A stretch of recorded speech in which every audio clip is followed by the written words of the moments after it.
Exposição de Tessalonicenses, versículos de 1 a 3. Eu peço que os irmãos abram e deixem suas Bíblias aí bem abertas nesse texto, ou ligadas.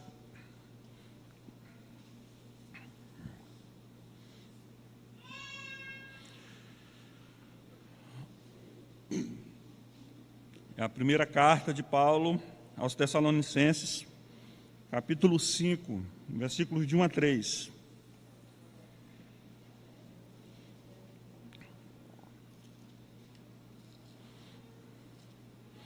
Primeira Tessalonicenses fica logo após Colossenses.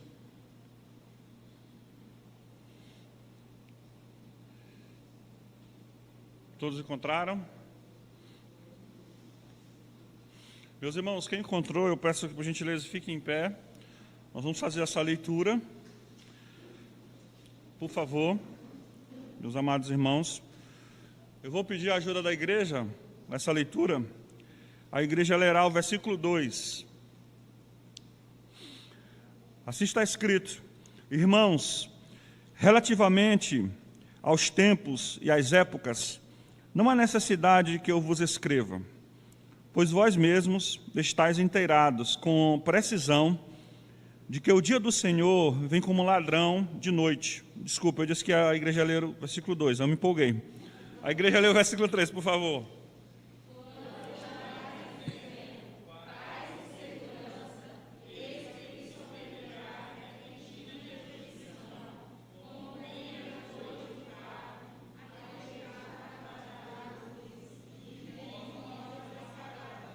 Amém. Obrigado, meus irmãos. Podem sentar. Meus irmãos, nós estamos diante de um texto, uma exposição que nós estamos fazendo desde o primeiro capítulo.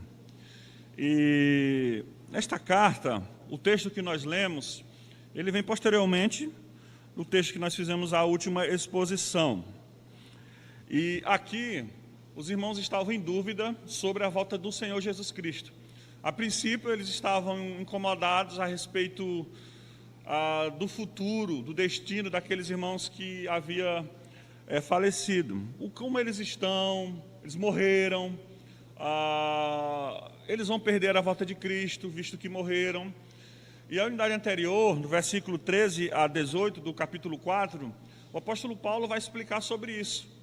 Que os irmãos que morreram, eles não estão em desvantagem daqueles que estão vivos. Eles, pela graça de Deus, serão ressuscitados. Eles encontrarão com o Senhor primeiro do que aqueles que estão vivos. E o Senhor Jesus, famílias perderam membros queridos, amigos, pessoas que marcaram a nossa vida, tá? E de forma assim repentina. E a Escritura, ela vem como um consolo, como um bálsamo para nós. A certeza que essas pessoas que morreram em Cristo, elas ressuscitarão. E que em Cristo, nós, pela graça de Deus, viveremos eternamente com o Senhor e com essas pessoas que seguiram e confessaram o Senhor Jesus Cristo. É muito importante destacar, meus irmãos, que o cristianismo, segundo a Escritura, não é fruto da nossa obra, tá? Nós não temos esses privilégios porque tomamos uma iniciativa, fizemos alguma coisa. Pelo contrário, é obra da bondade de Deus.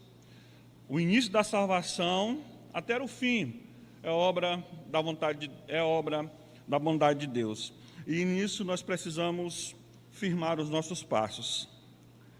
No capítulo 5, o apóstolo Paulo, ele vai responder a outras indagações ou preocupações que havia também naquela igreja, tá? Vocês lembram, nós estamos aqui resgatando o que nós vimos na última exposição, que havia uma preocupação com aqueles irmãos que morreram. Havia também uma preocupação como ficaria aqueles irmãos a respeito da volta de Jesus, se eles iam participar ou não, nós já explicamos isso. E agora vem algumas mais preocupações ou mais indagações. A primeira delas, quando será a volta do Senhor?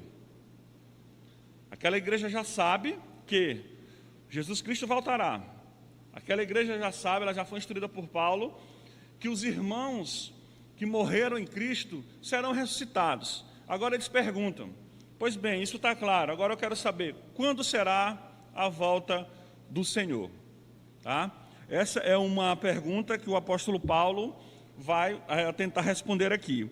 A outra coisa importante dessa carta, ou dessa unidade, é como vai ser a participação dessa igreja.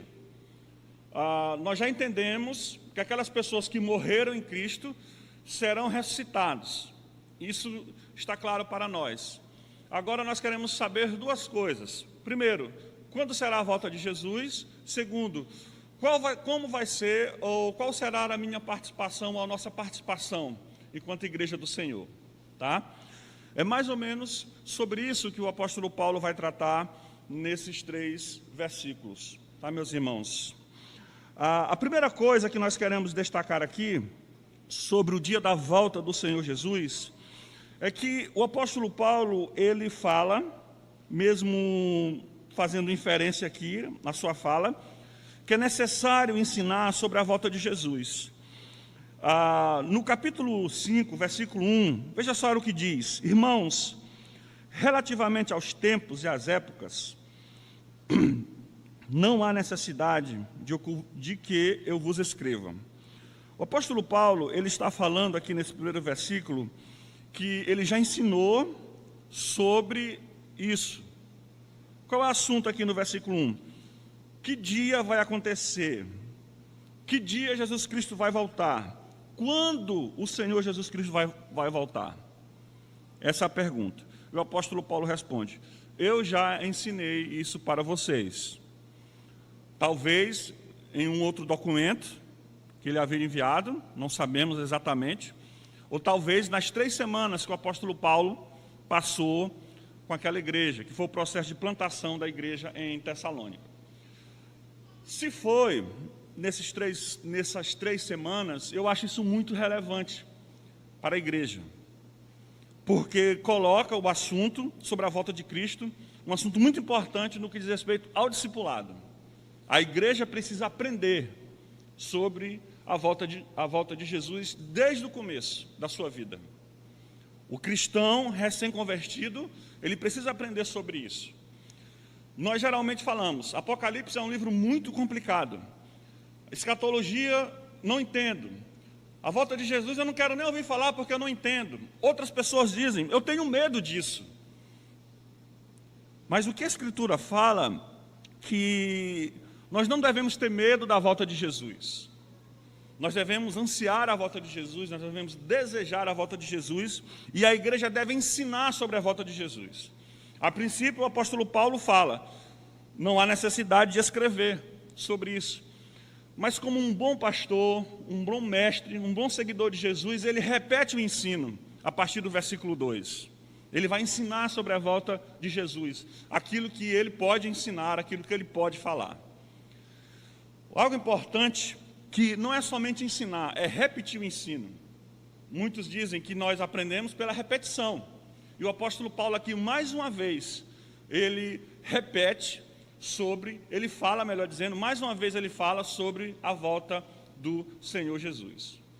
Quando ele fala tempos, épocas, são 2 palavras distintas aqui. Tempo, está falando da cronologia, dos dias, como vai acontecer, os sinais, o que vai preceder, quais são os sinais, para a gente ter mais ou menos noção. Quando a gente ver as coisas acontecendo, a gente vai ficar ligado, literalmente. Opa, Jesus Cristo está voltando. E quando o apóstolo Paulo fala de épocas, está falando o tempo certo, o tempo realmente que Jesus Cristo voltará. Tá? Então, meus irmãos, o que nós podemos aprender em primeiro lugar aqui? Igreja, precisamos ensinar constantemente sobre a volta do Senhor Jesus Cristo. Desde o primeiro dia da nossa conversão, nós precisamos ensinar. As crianças precisam aprender sobre a volta de Jesus. Quantas crianças sabem sobre a volta de Jesus? Quantas crianças sabem explicar sobre isso? Por que elas seguem Jesus? Qual o destino delas? Qual o destino dos nossos jovens, dos nossos adolescentes? É um assunto desinteressante, muitas vezes, para esses grupos, mas é um assunto bíblico e muito importante. Tá? A igreja precisa ensinar sobre a volta de Jesus em todos os tempos. Em tempo de bonança, em tempo de paz, em tempo também de calamidade. Tá? Em tempo também de calamidade. Às vezes, quando nós estamos vivendo um momento muito bom, nós temos a tendência de esquecer do Senhor Jesus, de esquecer que nós temos um destino, de esquecer que nós temos, um dia nós vamos prestar contas com o Senhor Jesus Cristo, e esquecemos de tudo e seguimos a vida pensando que nós não podemos fazer tudo sempre, e nunca vamos prestar conta a ninguém. Cuidado, nós vamos prestar contas ao Senhor Jesus Cristo. O dia do Senhor, como nós vamos ver posteriormente, fala sobre um dia de juízo. E a todos aqueles que não têm Jesus, que não confessam o Senhor Jesus Cristo, esse dia não será um dia de alegria, será um dia de grande terror e de grande destruição. Nesse dia, não podemos clamar pela misericórdia de Deus. Se você quer alcançar a misericórdia de Deus, se você quer a misericórdia do Senhor na sua vida, clame hoje, clame agora. Naquele dia não teremos essa chance. A igreja tem que ensinar sobre isso, tem que falar sobre a volta de Jesus. O apóstolo Paulo, mesmo dizendo que ele já havia ensinado, ele voltou a ensinar. Em segundo lugar, o que nós vamos aprender aqui no versículo 2, sobre o dia da volta do Senhor Jesus Cristo, que será uma volta repentina. Apesar de todos os alertas, apesar de ensinar, o apóstolo Paulo fala que essa volta será um dia que muitas pessoas não estarão esperando. E ele diz no versículo 2: pois vós mesmos estáis inteirados com precisão de que o dia do Senhor vem como um ladrão de noite. Um ladrão avisa que vai roubar a sua casa? De forma alguma. Ele não vai lá de manhã, deixa um documento, uma carta, ou manda uma mensagem no seu WhatsApp, no Instagram, seja lá onde for, olha, esconda o que você tem de mais valor, porque hoje à noite eu vou em sua casa, eu vou arrebentar o seu cadeado, eu vou arrebentar a sua porta, o seu portão, e vou levar o que eu encontrar. Não, o ladrão não faz isso. Ele vem de forma repentina, ele vem sem avisar. O apóstolo Paulo, ele compara a volta do Senhor Jesus Cristo à vinda desse ladrão. E aqui, irmãos, é muito interessante o que o apóstolo Paulo está chamando a atenção. A vinda de um ladrão é uma visita indesejada, que não será bem acolhida. E aqui nós podemos entender que, para muitos, a vinda do Senhor Jesus Cristo será como ladrão. A igreja não pode aplicar essa metáfora para ela. Não pode. Nós não vamos ser pegos de surpresa, ou nós não vamos ser acolhidos como o ladrão, nós não vamos perceber a volta de Jesus ou receber a volta de Jesus como um ladrão, porque Jesus não é ladrão para nós. Jesus é o nosso pastor, o nosso supremo pastor. A volta de Jesus para a igreja é um consolo, é uma confirmação da sua palavra. A volta de Jesus para a igreja é o dia que Cristo reservou para resgatar a sua igreja por toda a eternidade, onde nós teremos a esperança confirmada em Cristo Jesus. A volta de Jesus para a igreja é um dia que nós vamos ter o privilégio de encontrar com Jesus e de encontrar com todas as pessoas que nós amamos, que antes de nós partiram, mas partiram com Cristo, estão vivas com Cristo, e nós vamos ter esse encontro com Cristo.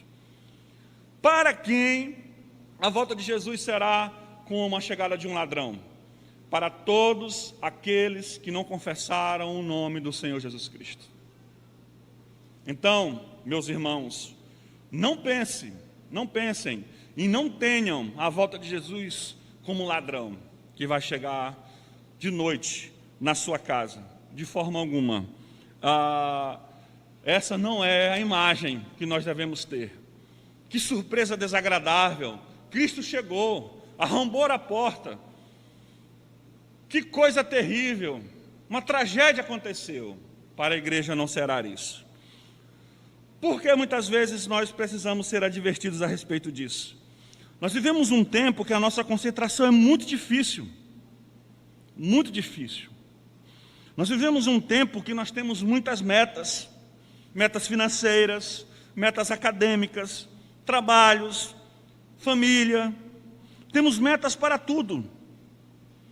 E muitas vezes, meus irmãos, é triste, mas muitas vezes temos até vergonha de falar sobre esse tema, sobre a volta de Jesus, porque nós temos dois extremos. Aquele extremo que existem pessoas que estudam sobre a volta de Jesus para discutir, para debater, e temos aquele outro extremo que não acredita na volta de Jesus, são céticos a respeito disso. E a igreja tem que dar uma resposta. E qual é a resposta da igreja em relação a esses dois extremos? O Evangelho. Porque o Evangelho sempre é o equilíbrio das coisas. Tá, meus irmãos?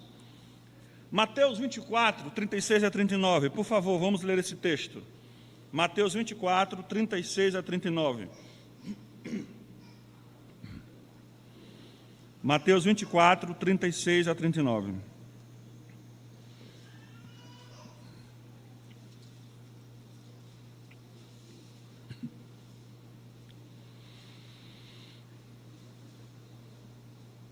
Falando sobre a volta repentina do Senhor Jesus Cristo.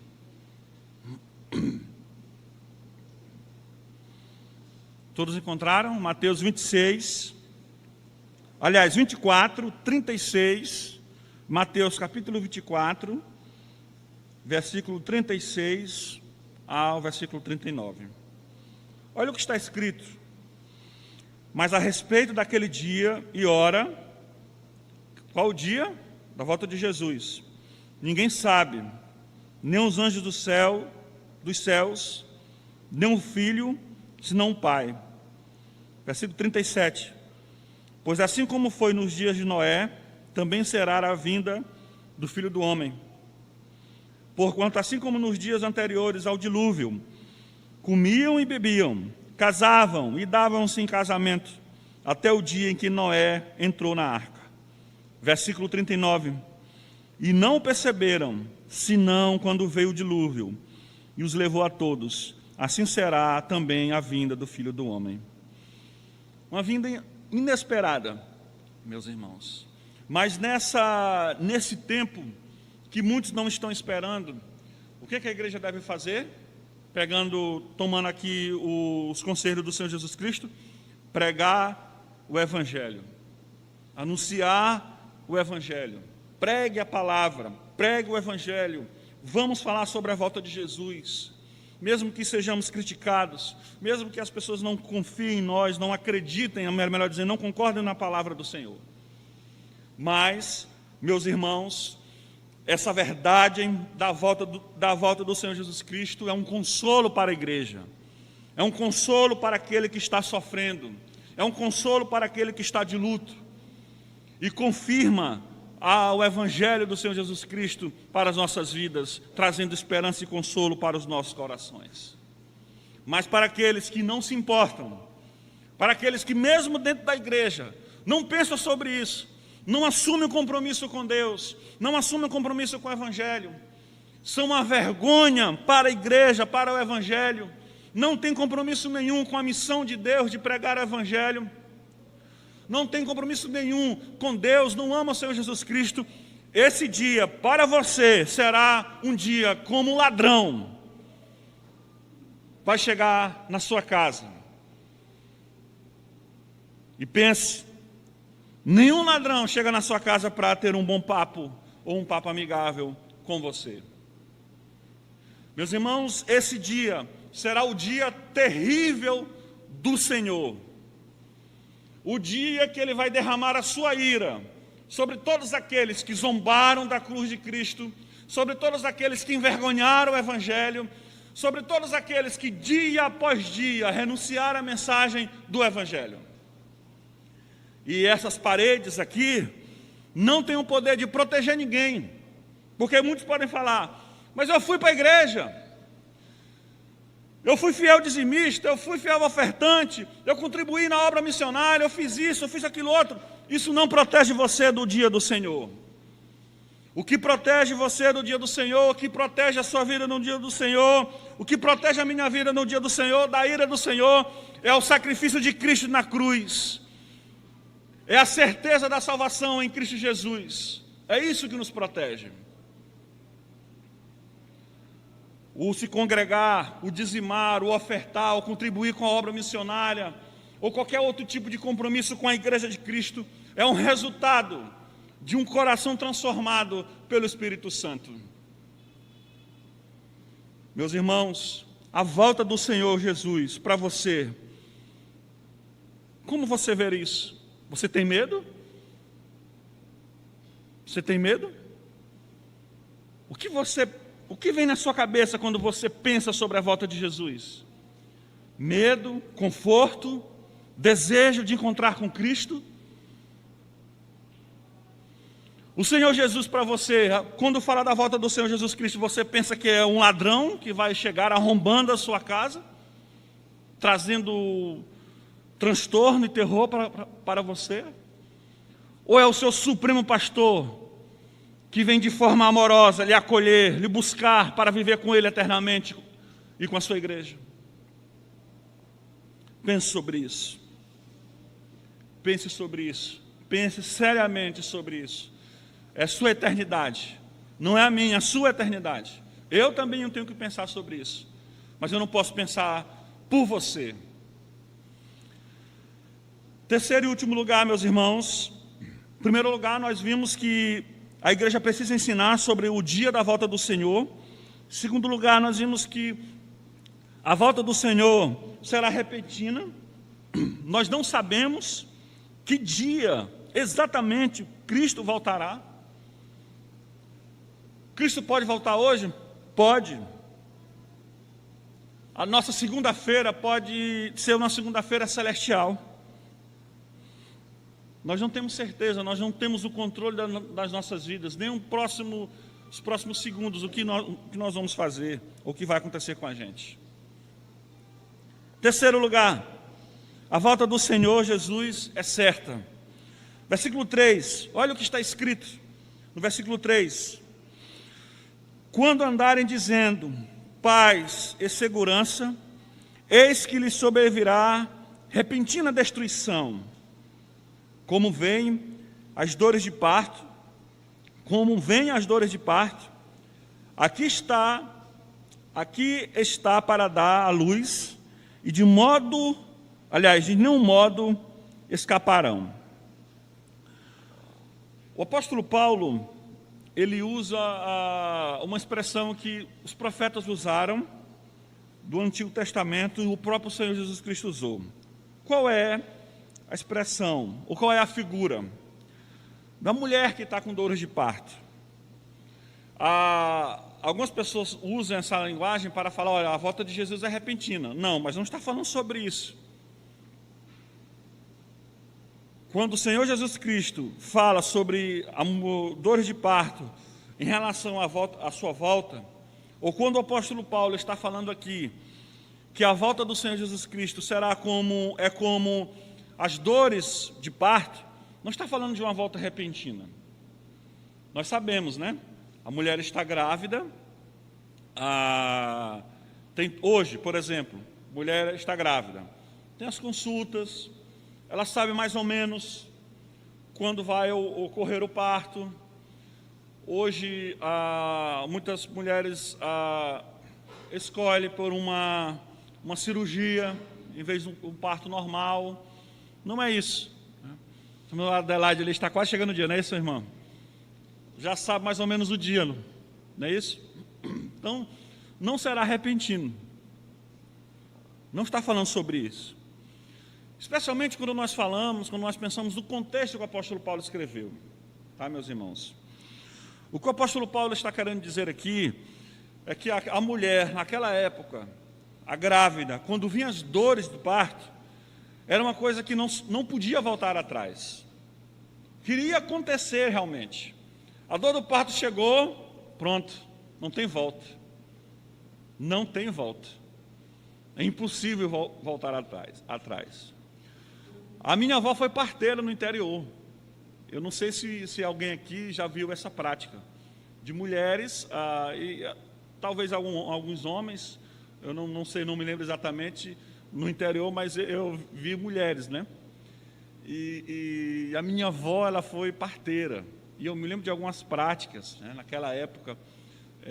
Rapaz, meu Deus, quando eu lembro hoje, o Deus é bom, tá? Imagina aquela época, né, de Paulo.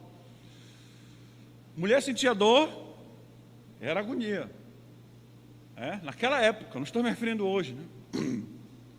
E tem que correr, porque não tem volta, vai nascer. O apóstolo Paulo, ele está falando isso, quando a respeito da volta de Jesus, ela é certa, é irremediável, não tem como ninguém escapar disso. E aqui o apóstolo Paulo está falando, ninguém escapará desse evento. Jesus Cristo voltará, ninguém se livrará desse evento. Jesus Cristo voltará. Você não pode se esconder em nenhum lugar desse universo, porque a volta de Jesus é um acontecimento universal, vai envolver toda a criação, todo o universo será transformado, redimido pela volta de Cristo. O seu dinheiro também não pode lhe escapar, fazer você escapar disso. Hoje, muitos estão preocupados em ganhar mais dinheiro, em ter vida mais estável, em passar em concursos, em fazer cursos, em fazer mestrados, doutorados e tudo mais. Não há nenhum erro nisso. Nós temos que seguir a nossa vida normal, mas não podemos esquecer que Cristo voltará. Nós não podemos esquecer que essas coisas que nós conseguimos com as nossas mãos, frutos também da graça de Deus, não podem nos proteger desse dia. Quando esse dia chegar, meus irmãos, não tem como.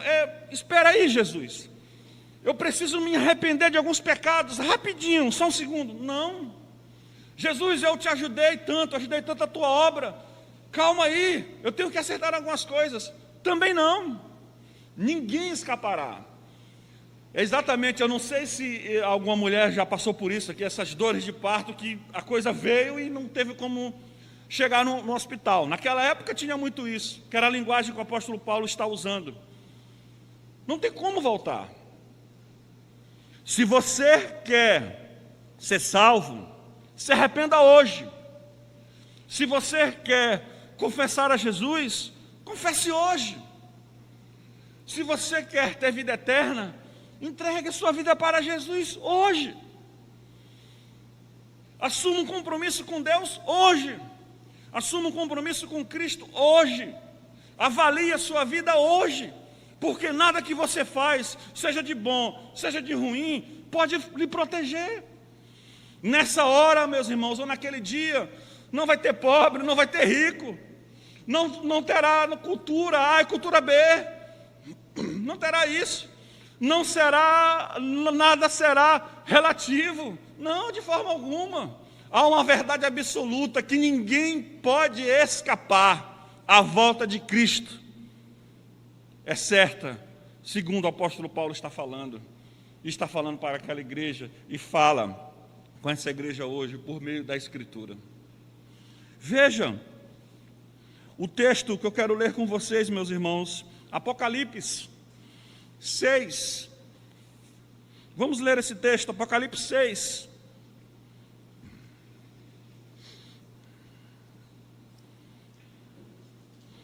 Versículo 12.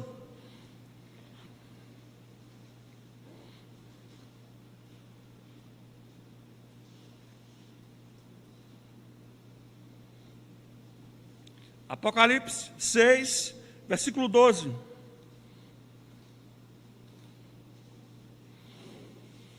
Até o versículo 17. Todos encontraram?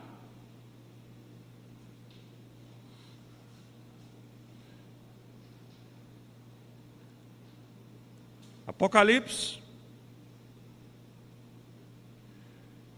capítulo 6, versículo 12 ao 17. Olha o que está escrito, meus irmãos, nesse texto. Vi quando o Cordeiro abriu o 6º selo, e sobreveio grande terremoto. O sol se tornou negro, como saco de crina, a lua toda como sangue. As estrelas do céu caíram pela terra, como a figueira, quando abalada pelo vento forte, deixa cair os seus figos verdes. Versículo 14. E o céu recolheu-se como um pergaminho, quando se enrola. Então, todos os montes e ilhas foram movidos do seu lugar. Os reis da terra, entenda bem, olha aqui o que a Escritura está falando. Os reis da terra, não é um pobre qualquer, os reis da terra, os grandes, os comandantes, os ricos, os poderosos, e todo escravo, e todo livre, se esconderam nas cavernas e nos penhascos dos montes, e disseram aos montes e aos rochedos: caia sobre nós, e escondei-nos da face daquele que se assenta no trono e da ira do Cordeiro, porque chegou o grande dia da ira deles, e quem é que pode suster-se? Meus irmãos, esse dia é o terrível dia do Senhor. E veja só o que o texto está falando. Os ricos, os poderosos estão querendo fugir, estão querendo escapar daquele dia, pedindo para os montes cair sobre eles, os rochedos pedindo a morte. Eu prefiro morrer do que enfrentar esse dia. Mas isso não vai acontecer, porque todos enfrentarão, os vivos e os mortos enfrentarão. Os mortos em Cristo ressuscitarão, como diz o texto anterior, de 1 Tessalonicenses capítulo 4, versículo 13 a 18. Os mortos em Cristo ressuscitarão para a vida eterna. Os mortos sem Cristo ressuscitarão para condenação eterna. Mas todos que não têm Jesus Cristo em sua vida, que não confessaram ao Senhor Jesus Cristo, que não assumiram um compromisso com Ele, tentarão fugir dEle, tentarão fugir da ira do Senhor, tentarão se esconder. Eles vão preferir a morte, mas não, porque a morte, quem controla a morte é Deus, quem controla a vida é Deus, quem controla o diabo é Deus, quem controla o inferno é Deus, quem controla o céu é Deus, quem controla todo o universo é Deus. Então, não existe nenhum lugar desse mundo que você possa se esconder de Deus. Nenhum lugar. Todos os lugares são visíveis aos olhos de Deus. E nesse dia, ninguém pode escapar dele. No dia do Senhor, vamos voltar para o texto de 1 Tessalonicenses capítulo 5. No dia do Senhor, que será um dia de repentina destruição, o que vai anteceder esse dia? Paz, segurança, pessoas se sentindo em paz, pessoas se sentindo seguras. Quantas pessoas hoje, meus irmãos, começa sexta-feira, sextou, vão para sítios, vão para bares, vão para as praias, vão para os hotéis de luxo, fazem as suas viagens luxuosas, pessoas cheias de orgulho, cheias de depravação, pessoas cheias de desejo de pecar, de fazer o mal. Nesse dia, essas pessoas vão clamar por misericórdia, mas não haverá misericórdia para elas, porque será um dia de destruição. O dia do Senhor acontecerá, não há como escapar dele. Não há como escapar dele. Mas para a igreja, não será dia de destruição. Você que confessa Jesus como Senhor e Salvador da sua vida, não tenha medo desse dia. Para você, esse dia é um dia de consolo, é um dia de paz, de alegria, de celebração, de festa. É um dia onde a morte vai morrer, o sofrimento vai deixar de existir, a doença vai deixar de existir também. Será um dia de glórias ao Senhor, será um dia de satisfação, onde nós não teremos medo absolutamente de nada. Será um dia onde o Senhor Jesus vai enxugar todas as nossas lágrimas, as nossas angústias, as nossas feridas serão saradas por toda a eternidade. Será um dia onde nós vamos encontrar as pessoas que nós amamos, que nós temos saudades, que morreram com Cristo, como diz a música que nós cantamos anteriormente. Será um dia de glória, e a igreja deve vibrar com isso, meus irmãos. A igreja deve cultuar com todo o seu coração, crendo nessa verdade, deve sair anunciando o evangelho, que esse dia vai chegar. De nenhum modo escaparão. E no versículo 4, o que diz? Versículo 4, o que diz, meus irmãos? Vamos ler juntos? Mas vós, irmãos, não estáis em trevas, para que esse dia como ladrão vos apanhe de surpresa. Não há necessidade de nenhum temor para a igreja de Cristo esse dia. Qual é essa situação hoje, meu querido irmão, minha querida irmã? Se esse dia for hoje, eu não vou nem dizer se esse dia fosse hoje, porque o dia não acabou. Mas se esse dia for hoje, qual é a sua situação diante de Cristo? Não é diante do pastor. Eu não salvo ninguém de jeito nenhum. Eu clamo a misericórdia do Senhor todos os dias. Mas qual é a sua situação hoje diante do Senhor? Você se comportará como aqueles poderosos reis? Vão correr? Será um dia de desespero para você? Você tem medo desse dia? Você não acredita? Quer você acredite ou não, esse dia existirá. E se você tem Cristo em seu coração, esse dia é de comemoração, de alegria para você e para a sua família, para todos aqueles que morreram em Cristo Jesus. Meus irmãos, para encerrar, algumas aplicações aqui. Primeiro, a igreja deve ensinar sobre a gloriosa vinda do Senhor Jesus Cristo. Vamos ensinar. Vamos falar sobre isso. As crianças, os adolescentes, os jovens, os homens, as mulheres. Vamos falar sobre isso na universidade, nas nossas rodas de conversa, no nosso trabalho. Não tenha vergonha. Não tenha vergonha de admitir sua fé. Gente, tem tantas pessoas que publicam sua fé, cada baboseira, não tem vergonha.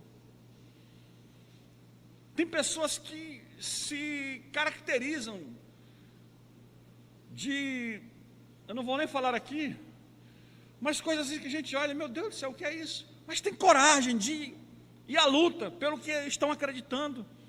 E muitos de nós temos essa verdade maravilhosa e temos vergonha de falar. E muitos nem sabem o que falar, porque não estudam a Escritura. Mas vamos anunciar isso. A igreja precisa falar sobre isso. Precisamos falar sobre isso. Segundo lugar, a igreja deve falar sobre o juízo de Deus. Fale sobre o juízo de Deus, ele existe, meus irmãos. Vamos buscar o equilíbrio. Nós temos uma preocupação exagerada de não desagradar ninguém. Nós temos uma preocupação exagerada de não ferir ninguém. Que é isso? Não podemos falar isso. Meus irmãos, é a verdade do Evangelho. Nós temos que falar. Doa quem doer. Obviamente, de forma educada, com equilíbrio, lógico, não sendo inconveniente.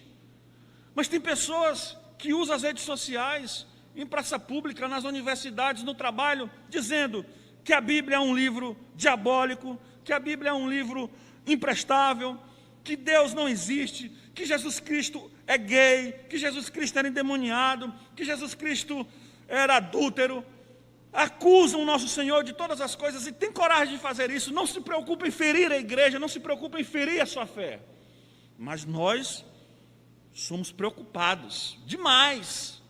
Um exagero. Não, calma. Ele está doente, ele está passando por um momento difícil. Vamos ter equilíbrio aqui. Hoje, meus irmãos, tudo é transtorno. Transtorno psicológico, transtorno depressivo, transtorno... são tantos transtornos. Eu sei que muitas vezes são de fato. É isso mesmo. Algum transtorno está acometendo algumas pessoas. Mas às vezes não, às vezes é maldade mesmo. Às vezes é falta de caráter da pessoa. Que é uma pessoa mau caráter, é uma pessoa que não tem compromisso com o Evangelho, é uma pessoa que tem uma maldade exagerada no seu coração de atacar a fé dos outros. Precisamos ter equilíbrio nisso também. Tá, meus irmãos? Mas hoje, o que nós temos? Você é demais. Você é uma pessoa incrível. Você é uma pessoa perfeita. Gente, eu leio tanto isso. Perfeição. Não existe ninguém perfeito, meu irmão. Isso é uma mentira. Quem é perfeito? Você é perfeito? Você não é perfeito, eu não sou perfeito. E por que nós falamos para as pessoas que elas são perfeitas? É uma mentira. A verdade é, nós somos pecadores, depravados, e sem Cristo estamos condenados ao inferno. E um dia haverá o juízo final. A Bíblia diz isso. Por que nós não falamos sobre isso? Por que nós não falamos sobre isso? Precisamos falar. Precisamos falar. Terceiro e último lugar. Eu estou falando, eu pensei em colocar assim: a igreja deve estar pronta para o encontro com Cristo. Mas eu não coloquei assim, eu coloquei: o mundo deve estar pronto para o encontro com Cristo. Porque eu estou pensando que a igreja, ela está pronta. A partir do momento que a igreja se reúne para cantar, ela está anunciando o Evangelho, ela está dizendo que está pronta. Nós não cantamos aqui aquele hino de Logos, não foi isso? Glória ao Senhor. O que nós estamos cantando? Estamos cantando o que naquele hino? Coloque bem, minha irmã, aquela letra, por favor. Glória ao Senhor. Olha o que a gente está cantando. Volte lá. É isso. Eu queria tanto ver o meu Senhor descer. Você queria mesmo ver o teu Senhor descer mesmo? Isso é verdade? Olha o que nós estamos cantando. Passa o slide. Passe mais. Passe mais.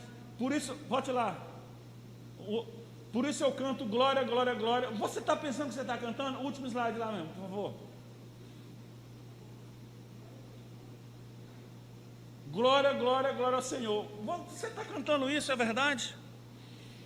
Se você está cantando isso, você está dizendo: eu estou pronto, não tenho medo.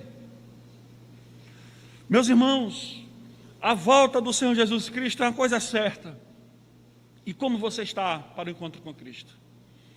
Não pense aqui fazer votos com Deus. Voto não resolve nada, tá, meus irmãos? Olha, eu fiz um voto. Voto não vai resolver nada na sua vida. Nada. Voto não muda a vontade de Deus. Tá? O que nós devemos fazer? Pela graça de Deus, clamar ao Senhor, que Ele renove a nossa fé, e que nós tenhamos uma postura comprometida com o Senhor Jesus Cristo e a sua obra. E que pela graça de Deus, Ele venha nos preparar para o seu encontro, para o encontro com Ele. Vamos orar, meus irmãos. E nessa oração, peço que você faça uma reflexão da sua situação diante do Senhor Jesus Cristo. Você está pronto realmente, como diz o cântico, para encontrar com Cristo?